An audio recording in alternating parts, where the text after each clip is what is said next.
मानदंड सब धरे रह गए जीवन के इस खेले में, जैसे कोई गाढ़ी पूंजी लूट ले गया धेले में। महफिल महफिल खूब फिर लिए, खूब रह लिए मेले में, खुद से ही कुछ देर की खातिर मिलिए आप अकेले में। बड़े बड़े सूरमा बह गए समय नदी के रेले में, जाने कितने ताज मिले हैं इस माटी के ढेले में। फिर भी तुम मगरूर खड़े हो, बात समझ में ना आई, अहंकार में चूर खड़े हो, कैसे मूर्ख हो भाई।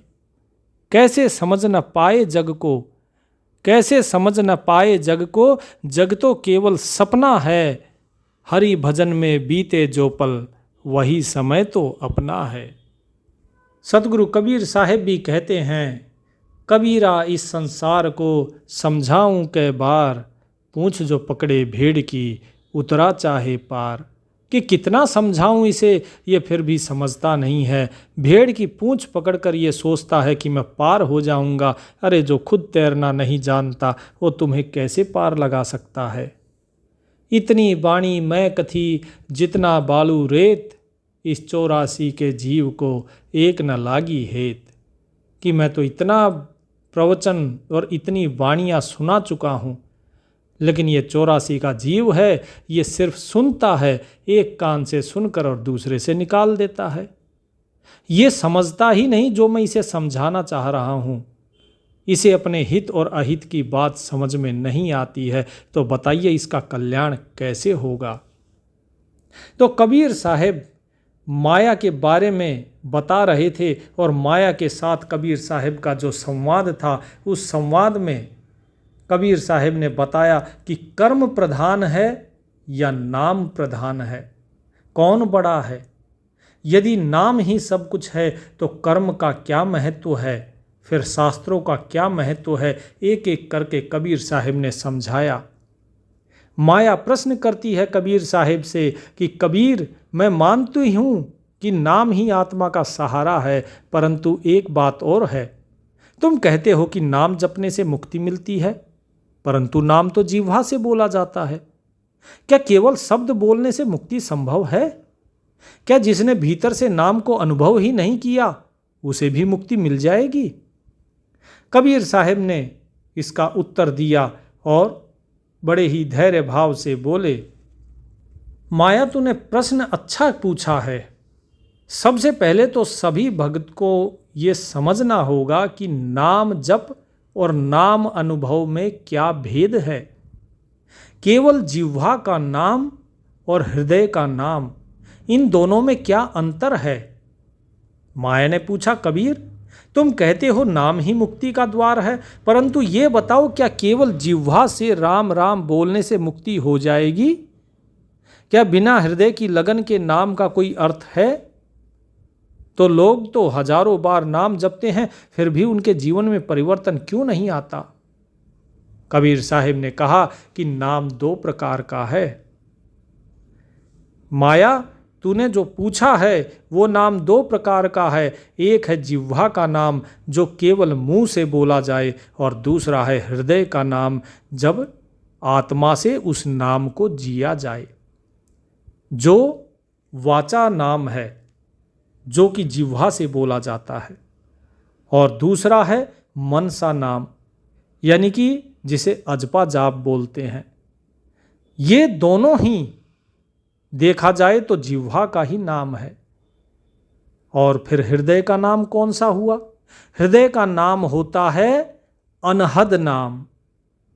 जब यही नाम अनहद अर्थात आपके अंदर आपकी आत्मा में चलना शुरू हो जाए, और फिर वही आत्मा परमात्मा के साथ जब एक हो जाती है, तो वो कहलाता है सार नाम।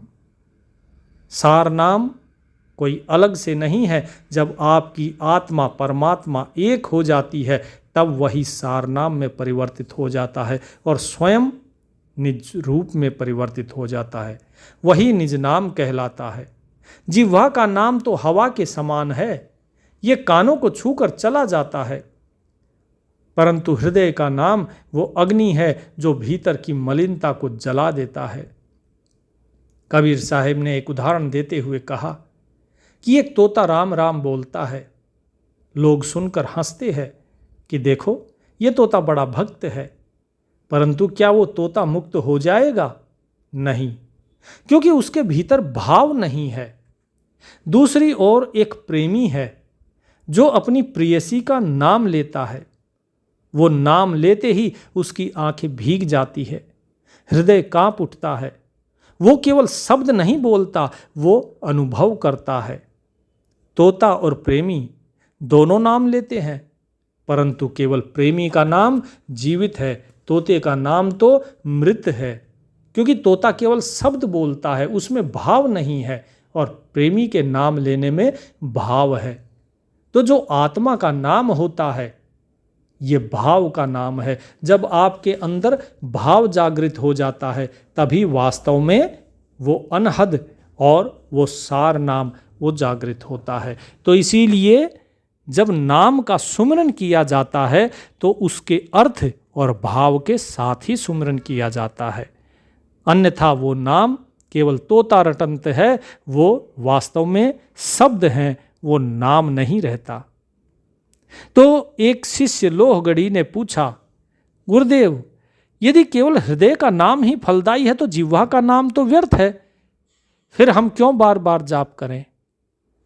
तो कबीर साहिब ने कहा कि भाई, जिह्वा का नाम व्यर्थ नहीं है, ये वो सीढ़ी है। जैसे बच्चा पहले ए आ ई ये इमला रटता है, फिर पढ़ना सीखता है एक एक अक्षर को जोड़ के, वैसे ही मनुष्य पहले जिह्वा से नाम बोलता है और धीरे धीरे वो नाम हृदय में उतरता है। फिर तुम्हारा वो वाचा नाम वो मनसा नाम बन जाता है, और मनसा नाम फिर धीरे धीरे अनहद में परिवर्तित हो जाता है, और उसके बाद जब तुम्हारी सूरत शब्द में समा जाती है तो सार नाम प्रकट होता है। परंतु यदि कोई केवल रटना ही समझे, अनुभव ना करे, तो वो सदैव बालक ही रहेगा, अर्थात वो ए आ ई ही रटता रह जाएगा। वो पढ़ना लिखना नहीं सीख पाएगा, वो भाषा नहीं बोल पाएगा। नाम की पूर्णता तब है जब वो हृदय में बस जाए भाव के साथ। तो माया ने कहा, कबीर, तुम कहते हो कि हृदय का नाम ही मुक्ति देता है, परंतु ये हृदय का नाम जागता कैसे है? मनुष्य को कैसे पता चले कि उसका जो जप है, नाम जाप है, वो केवल जिह्वा का है या हृदय का है? तो कबीर साहिब लक्षण बताते हैं कि जब नाम हृदय में उतरता है तो 3 लक्षण प्रकट होते हैं। अब ये 3 लक्षण कौन से हैं? सबसे पहला, नेत्रों में करुणा, अर्थात वो सबको अपना मानने लगता है, उसके लिए फिर कोई पराया नहीं। दूसरा, जीवन में सरलता, जीवन में सरल भाव आता है, अर्थात वो छल कपट लालच ईर्ष्या द्वेष इन सब से परे हो जाता है, उसका जीवन बहुत ही सरल हो जाता है। और तीसरा है कि उसके मन में शांति रहती है, दुख सुख उसको फिर समान लगते हैं। कोई आकर चाहे गाली दे जाए या फिर कोई भला कह के जाए, भला हो या बुरा हो, उसे कोई फर्क नहीं पड़ता, वो समान भाव में रहता है। और यही है मन की शांति। ना ही उसकी मन की शांति को कोई अपशब्द छेड़ सकता है और ना ही कोई उसकी प्रशंसा के शब्द उसकी मन की शांति को डिगा सकते हैं।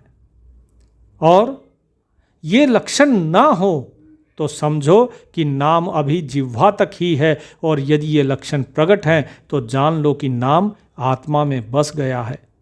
तो आप सभी भगत जी इस चीज़ को समझ लीजिए कि आपका जिह्वा का नाम, अर्थात चाहे वो वाचा हो या फिर आपका मनसा जाप हो, ये तब तक सिद्ध नहीं माना जाता जब तक कि ये तीनों गुण आपके अंदर प्रकट नहीं हुए हैं। कबीर साहिब कहते हैं कि जैसे दीपक में तेल और बाती होती है, परंतु जब तक लो न जले तो बेशक तेल और बाती रही रहे, उसका अंधकार दूर नहीं होगा। तो जिह्वा का नाम तेल और बाती की तरह है, और हृदय का नाम वो लो है, जो आत्मा का नाम है वो लो है। तेल और बाती आवश्यक है, परंतु अंतिम कार्य तो लो ही करती है, वही अंधकार मिटाती है। तो जो लोग थे वो विस्मित होकर सुन रहे थे। कई गृहस्थों की आंखों से आंसू निकल आए। वे सोचने लगे, अब तक हम केवल जिह्वा से नाम जपते रहे, हृदय से तो कभी पुकारा ही नहीं। माया ने धीरे से कहा, कबीर अब मैं समझ गई, नाम शब्द नहीं, वो भाव है। यदि भाव शुद्ध हो तो एक बार लिया हुआ नाम ही मुक्ति दे सकता है, और यदि भाव ना हो तो लाखों बार नाम लेकर भी कुछ नहीं मिलेगा। हर किसी के हृदय में एक ही प्रश्न गूंज रहा था कि नाम इतना शक्तिशाली क्यों है? आखिर साधारण से शब्द में ऐसी कौन सी गुप्त महिमा छुपी है जो जन्म मरण के बंधन को काट देती है?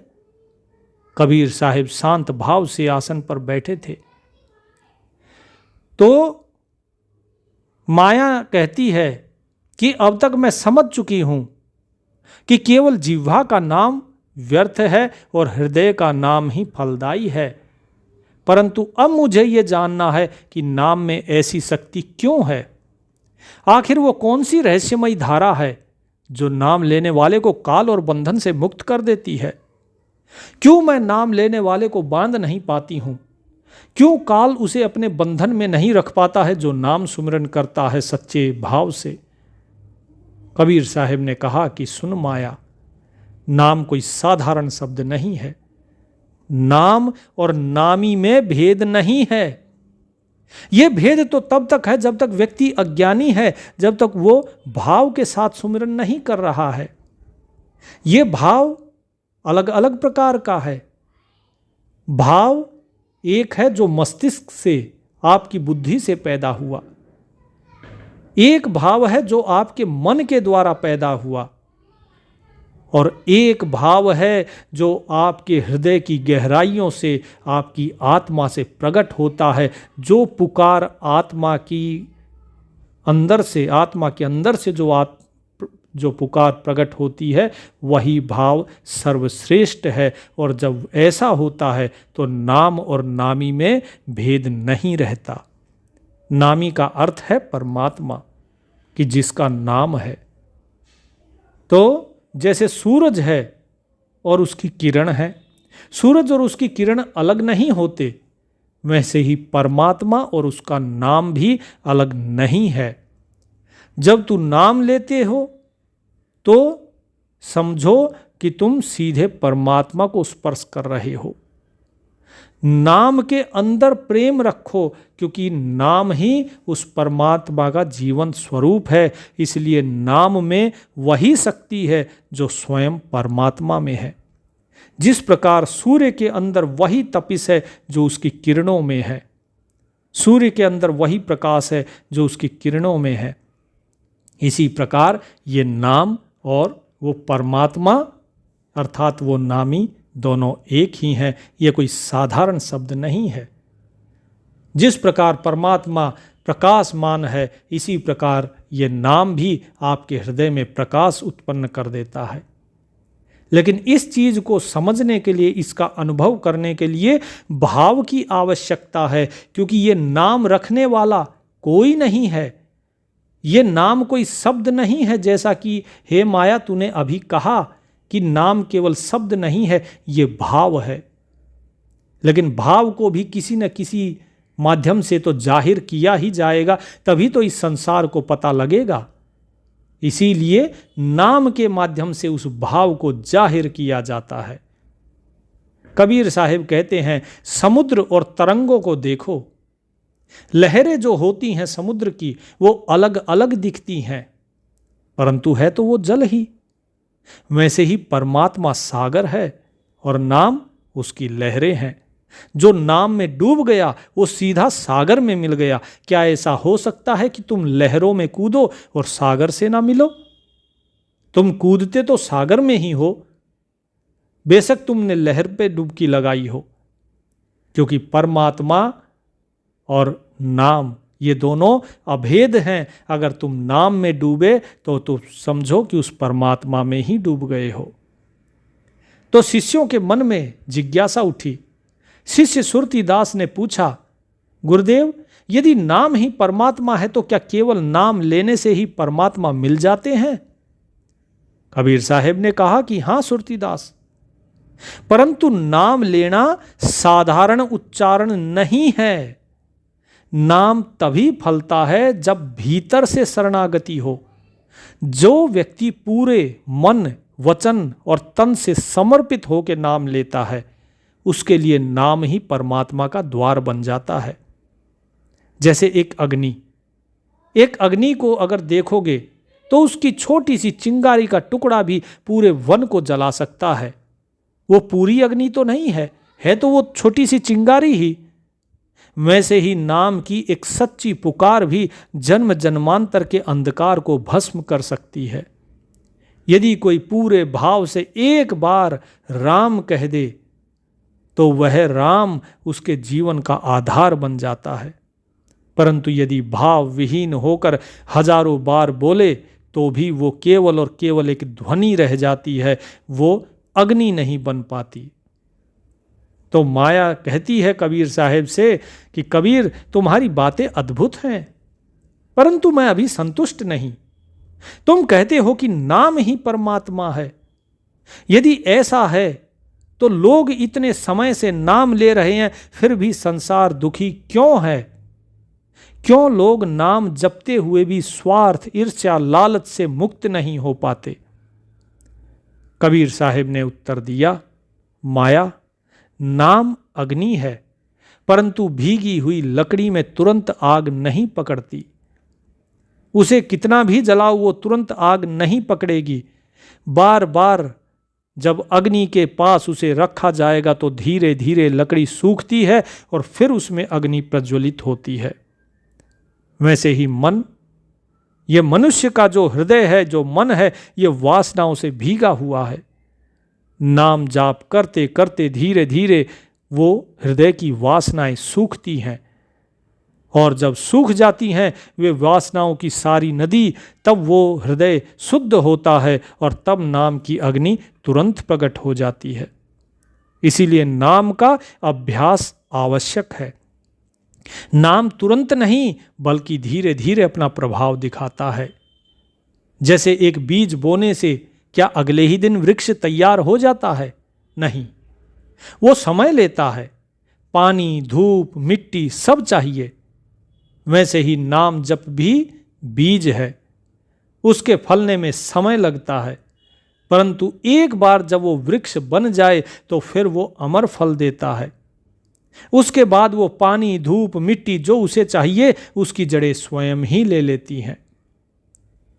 तो सभा में बैठे सभी लोग कबीर साहिब को प्रणाम करते हैं और कहते हैं, गुरुदेव, अब हमें समझ आ गया कि नाम ही सच्चा सहारा क्यों है। माया ने धीरे से कहा, कबीर, अब मैं मानती हूं कि नाम केवल शब्द नहीं है, नाम तो परमात्मा का जीवंत रूप है। जो इसे हृदय से पुकारेगा वो अवश्य मुक्त होगा। माया का कोई वश ऐसे व्यक्ति पर नहीं चलता। क्यों नहीं चलता ये भी मैं समझ गई हूं। अब कबीर साहब ने कहा कि माया, तूने नाम की शक्ति को समझा, परंतु अभी भी प्रश्न शेष हैं। अभी भी कुछ चीज़ें इस नाम के साथ शेष हैं, क्योंकि केवल नाम ही नहीं, नाम के आगे भी कुछ चीज़ें हैं जिनका जानना परम आवश्यक है भक्तों के लिए। कबीर साहिब कहते हैं कि नाम और प्रेम, इसका क्या संबंध है? क्या बिना नाम के, बिना प्रेम के नाम का फल संभव है? तो कबीर साहिब कहते हैं कि नाम और प्रेम दो नहीं, एक ही सिक्के के दो पहलू हैं। नाम बिना प्रेम सूखा है और प्रेम बिना नाम अंधा है। नाम प्रेम को दिशा दिखाता है और प्रेम नाम को जीवन देता है। जैसे शरीर और आत्मा, शरीर आत्मा के बिना मृत है और आत्मा शरीर के बिना प्रकट नहीं हो सकती, व्यवहार नहीं कर सकती। वैसे ही नाम और प्रेम अभिन्न है। दीपक की बाती और तेल को ही लो। दीपक की बाती और तेल हो, पर अगर अग्नि ना हो तो प्रकाश नहीं मिलता। वैसे ही नाम जप के बिना, प्रेम के अंधकार में जीव पड़ा रहता है। उसे समझ में नहीं आता कि प्रेम जो कर रहा है वो सही चीज से कर रहा है या गलत से। लेकिन जब प्रेम की अग्नि लगती है तभी नाम ज्योति बनकर मार्ग दिखाता है। तो शिष्यों ने शंका जाहिर की। कमाली ने पूछा, गुरुदेव, हम नाम तो जपते हैं पर प्रेम अपने आप कैसे जागेगा? प्रेम तो कोई वस्तु नहीं कि बाजार से खरीद कर लाया जाए। कबीर साहब बोले कि प्रेम न बाड़ी उपजे, प्रेम न हाट बिकाए, राजा प्रजा ज्यों ही रुचे, शीस दे ले जाए। कि सही कहा कमाली, प्रेम कोई वस्तु नहीं है जिसे बाजार से खरीद कर लाया जाए, ना ही ये किसी बाग बगीचे में उगती है। इसके लिए तो चाहे राजा हो चाहे रंक हो, उन्हें अपने अहंकार का त्याग करना पड़ता है, अपने शीश को कटाना पड़ता है, तभी ये प्रेम मिलता है। प्रेम आत्मा की मौलिक धरोहर है, परंतु माया ने उसे ढक दिया है। नाम जपते जपते, सत्संग करते करते मन से स्वार्थ और अहंकार का जब ये पर्दा उठता है, जब ये हट जाते हैं, तो भीतर छिपा हुआ प्रेम स्वतः ही प्रकट हो जाता है। प्रेम पैदा नहीं करना पड़ता, उसे केवल जागृत करना पड़ता है। जैसे सूरज आकाश में हमेशा है, परंतु बादल उसे ढक देते हैं। जैसे ही बादल हटते हैं सूरज प्रकट हो जाता है। वैसे ही प्रेम आत्मा में सदा विद्यमान है। अहंकार और वासना के बादल उसे ढक देते हैं। नाम जप और साधना से ये बादल हटते हैं और प्रेम स्वयं ही चमक उठता है। तो माया कहती है कि कबीर, यदि प्रेम ही नाम का प्राण है तो मुझे ये दिखाकर बताओ कि प्रेम कैसा होता है। शब्दों से नहीं, अनुभव से समझाओ। तो सारी सभा स्तब्ध हो गई। लोग सोचने लगे, कबीर प्रेम का अनुभव कैसे कराएंगे? तो कबीर साहब ने अपनी आंखें बंद की, गहरी सांस ली और फिर धीरे धीरे बोले, प्रेम वो है जब तू दूसरे में स्वयं को देखे, जब किसी भूखे को भोजन देकर तेरी आंखें भर आए, जब किसी रोते को देखकर तेरे हृदय में वेदना उठे, जब किसी की पीड़ा तुझे अपनी लगे, वही सच्चा प्रेम है। प्रेम वो है जब तू नाम जपे और लगे कि पूरा जगत उसी नाम में लीन है। जब तेरे लिए अपना पराया मिट जाए, वही प्रेम है। जब तू परमात्मा को पुकारे और लगे कि वो तेरे हृदय के अंदर बैठा मुस्कुरा रहा है, वही प्रेम है। प्रेम जैसे मछली और जल का संबंध है। मछली जल के बिना पल भर भी नहीं जी सकती, वैसे ही सच्चा प्रेमी नाम और परमात्मा के बिना एक क्षण भी नहीं रह सकता। उसका श्वास भी नाम है, उसका प्राण भी नाम है। इन वचनों से पूरा वातावरण भर गया। कई स्त्रियां और पुरुष भाव विभोर हो गए। शिष्यों ने अनुभव किया कि उनका नाम जप अब केवल शब्द नहीं बल्कि प्रेम की धारा में बदल रहा है। अब माया ने पूछा, कबीर मैं समझ गई, मेरा अस्तित्व केवल तभी टिकता है जब मनुष्य के भीतर प्रेम नहीं होता। जहाँ प्रेम है वहाँ माया का जाल टूट जाता है। नाम और प्रेम मिलकर मनुष्य को मुक्त कर देते हैं। अब मैं मानती हूँ कि मेरे ऊपर नाम और प्रेम की विजय है। कबीर साहब कहते हैं कि तूने सत्य स्वीकारा। माया ने कहा कि कबीर मैं जान चुकी हूँ कि नाम और प्रेम ही मुक्ति का मार्ग है, परंतु मुझे ये बताओ, जो व्यक्ति नाम और प्रेम में लीन हो जाए उसका जीवन कैसा होता है, कैसे उसे समझा जाए?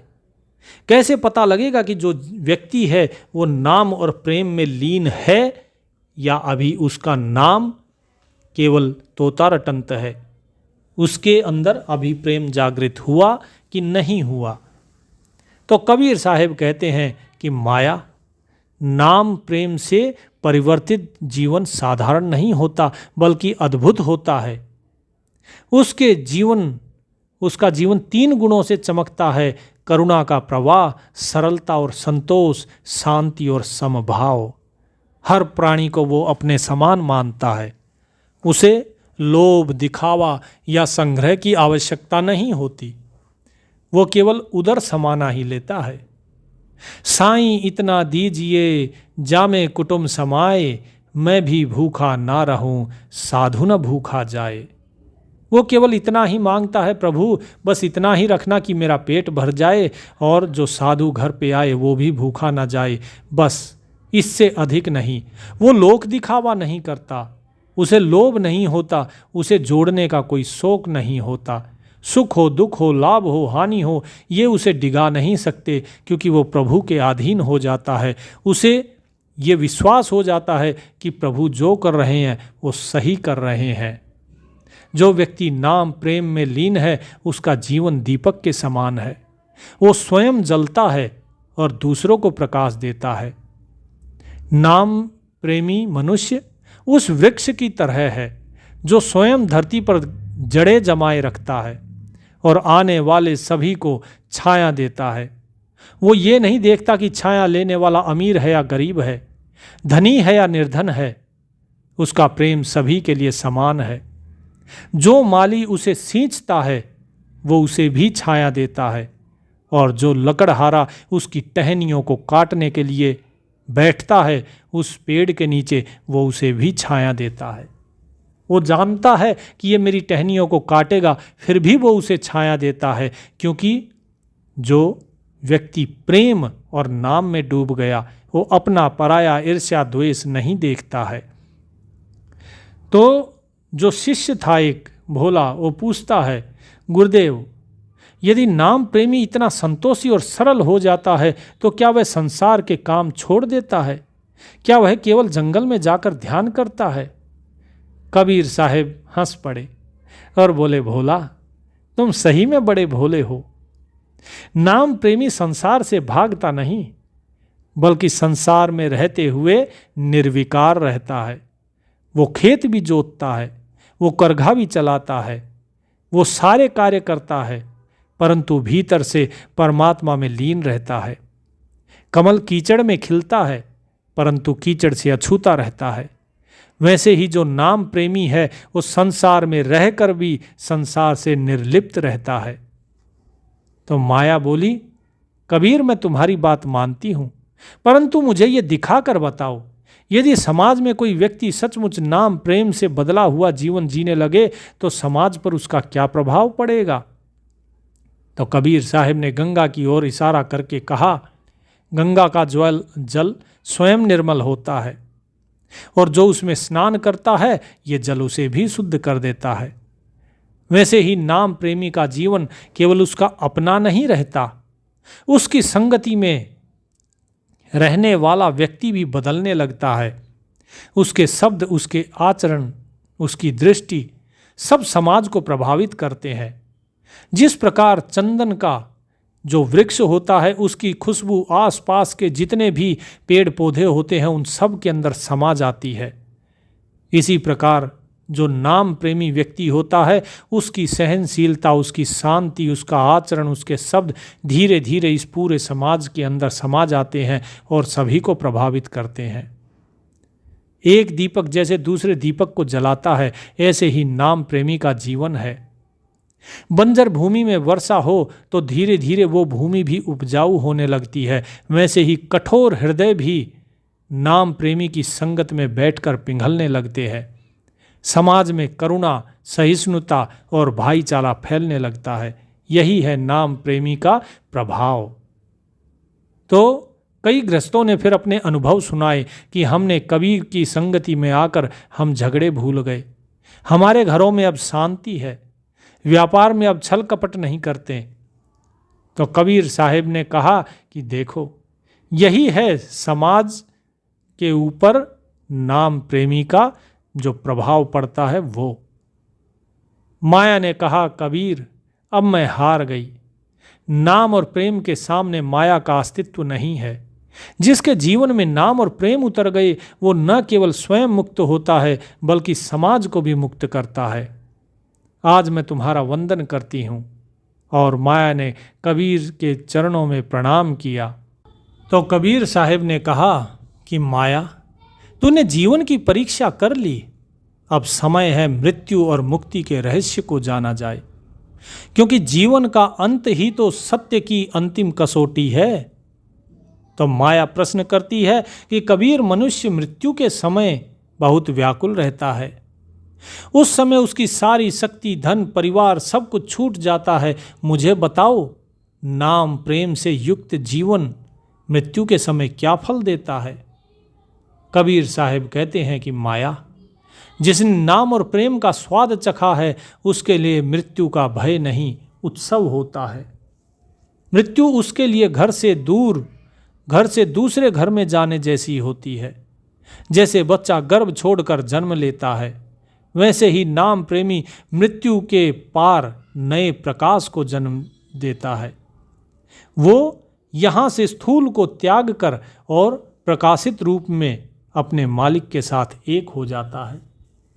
उसकी चेतना स्थिर रहती है, उसका मन संतुलित रहता है और वह मुस्कुराते हुए इस शरीर को छोड़ता है। इस शरीर को केवल वही कष्ट से छोड़ते हैं जो तुम्हारे प्रभाव में रहते हैं, जो नाम सुमिरन नहीं करते, जिनके अंदर प्रेम नहीं है। उनकी लालसाएं केवल और केवल इस शरीर की रहती हैं, केवल और केवल इस संसार के भोगों की रहती हैं, इन संसार के लोगों के लिए रहती है। लेकिन नाम प्रेमी का इन संसार की चीज़ों से कोई मोह नहीं होता, न शरीर का, न धन का, न किसी और वस्तु या व्यक्ति का। कोई भय नहीं होता। मृत्यु के समय नाम प्रेमी उस दीपक की तरह है जिसकी लौ धीरे धीरे आकाश में विलीन हो जाती है। कोई भय नहीं, कोई क्लेश नहीं, सिर्फ मधुर समर्पण। वो जानता है कि मैं देह नहीं, आत्मा हूँ। तो शिष्य भोला ने फिर पूछा, गुरुदेव, हमने सुना है कि मृत्यु के समय यमदूत आते हैं, क्या नाम प्रेमी को भी यमदूत ले जाते हैं? कबीर साहब मुस्कुराए और कहा, भोला, यमदूत केवल उन लोगों के पास आते हैं जिन्होंने जीवन भर माया का साथ दिया, जिन्होंने नाम प्रेम को भुला दिया। परंतु जो नाम का प्रेमी होता है उसके पास यमदूत नहीं आते, उसके पास तो सतगुरु आते हैं या हंस, दिव्य दूत आते हैं, हंस रूपी, और उसे प्रेम के लोक में ले जाते हैं, उस सतलोक में ले जाते हैं जहाँ न दुख है, न मोह, सिर्फ आनंद और शांति है।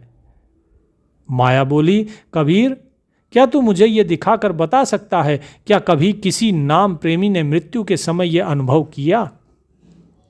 तो कबीर साहब ने बताया कि काशी में ही एक वृद्ध स्त्री थी। उसने जीवन भर नाम का जाप किया। उसके घर में धन नहीं था, परंतु हृदय में प्रेम था।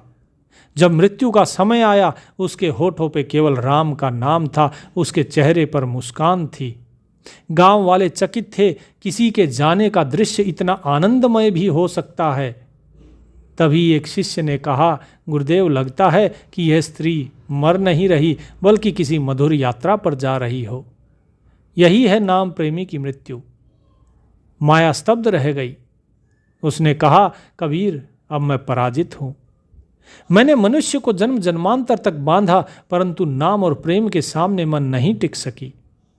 आज मैं तुझ में विलीन होती हूँ। अब मैं तेरे चरणों में आत्मसमर्पण करती हूँ। और माया प्रकाश रूप में बदल गई और कबीर के चारों ओर चमक बिखेरने लगी। सभा में बैठे जितने भी शिष्य और गृहस्थ थे, वो आत्मविभोर हो उठे। उन्होंने देखा कि माया अब शत्रु नहीं है, बल्कि कबीर के ज्ञान का आभूषण बन गई। गंगा के जल में मानो अमृत की धारा बहने लगी। आकाश में घंटियों की ध्वनि सुनाई देने लगी। सभी ने मिलकर कहा कि नाम ही सत्य है, प्रेम ही सत्य है और नाम ही प्रेम है। कबीर साहब ने कहा कि हे साधो, संसार का रहस्य बड़ा ही सरल है। माया से मत लड़ो, केवल नाम और प्रेम में स्थिर हो जाओ। तुम केवल नाम और उस मालिक से प्रेम करो बस, और तुम्हें कुछ नहीं करना है। लेकिन ये संसार का जीव ये लड़ता है, ये सांसारिक चीज़ों को, भोगों को त्यागने के लिए लड़ता है, माया को त्यागने के लिए लड़ता है और वो व्यथित रहता है। तुम्हें कुछ भी त्यागने की जरूरत नहीं है। जो तुम्हारे रास्ते में आए उसका केवल उपभोग करो, सदुपयोग करो और उसे आगे बढ़ जाओ। नाम अगर तुम्हारे हृदय में रहेगा, नाम तुम्हारे हृदय में गूंजता रहेगा, तो प्रेम तुम्हारे जीवन में बहने लगेगा। तब माया स्वयं तुम्हारे चरणों में बैठ जाएगी। फिर ये तुम्हारी ये माया है, ये माया तुम्हें बांधेगी नहीं। ये संसार से विरक्ति स्वयं ही तुम्हारे मन में आ जाएगी। तुम संसार में रहते हुए भी सारे कर्म करोगे, लेकिन फिर भी इस संसार से मुक्त रहोगे। यही है मुक्ति और यही है जीवन का परम सत्य। तो कबीर साहिब ने जो ये बातें बताई हैं इसमें, इस सत्संग में, वो सभी के लिए बहुत ही महत्वपूर्ण है, चाहे वो गृहस्थी हो चाहे सन्यासी हो। इसीलिए नाम में प्रेम रखिए, उस प्रभु में प्रेम रखिए। प्रेम आपके हृदय में है और नाम भाव के साथ अगर सुमिरन कर रहे हैं तो आपकी मुक्ति को कोई नहीं रोक सकता। लेकिन यदि भाव ही नहीं है, प्रेम ही नहीं है, तो फिर कुछ नहीं हो सकता। तो इसीलिए जीवन को उस मालिक के अधीन कर दीजिए, नाम सुमिरन कीजिए, सभी से प्रेम कीजिए और आनंद में रहिए। परमात्मा सभी का कल्याण करेंगे। सत साहिब।